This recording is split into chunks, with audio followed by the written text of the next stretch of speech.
what is really the situation, security situation in this nation now? Is it better than we did have it maybe a year or two ago?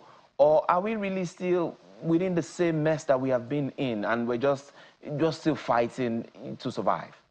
With every sense of honesty, I think for me, using the environment I'm living as a unit of analysis, then to extrapolate even to larger context, I think we really have to be very fair and measured in our expectation. But for me, I think if you say a year ago or 2 years ago, I am persuaded to argue that I think we have seen a lot of improvements in the security situation of the country. I will give you 2 or 3 examples that you really can assess.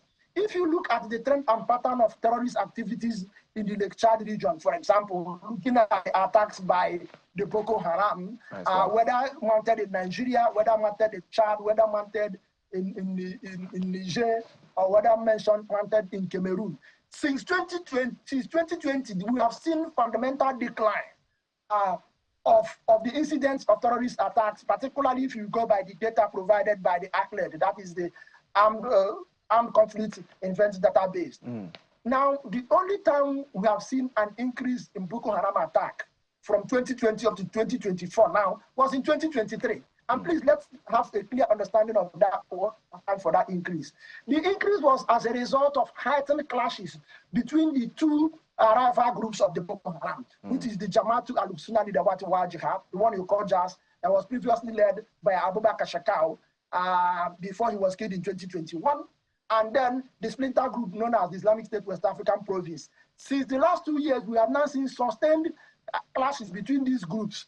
When you put the data together, the tendency is that if you look at the Global Terrorism Index report of 2023, you will now see that Nigeria has had an increase in terrorist incidents for the first time.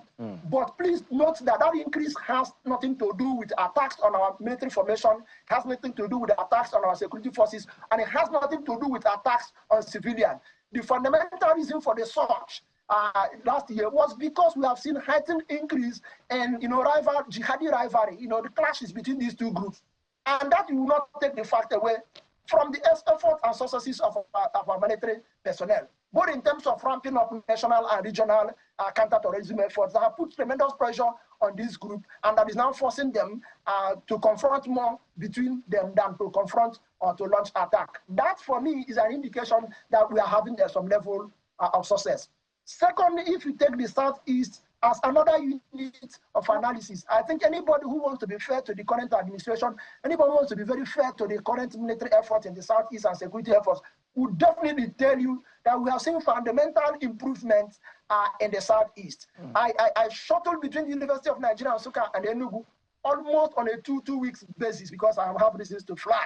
And each time I will travel, one of the things that will always hit my mind is my own personal security, because there's a very long stretch of road, called OP, up to the point when you get to Enugu, is extremely very vulnerable to kidnappings and stuff like that. But since the last 2-3 months, we have seen fundamental decline, in the incidence of kidnapping. It's not just restricted to this road. Almost, I keep an eye, on the security landscape of this country. I monitor it. I do my online media review. I assess data. I check what is happening. I think across the country, we have now witnessed some measure, a modicum of increase in terms of, relatively positive increase in the security situation.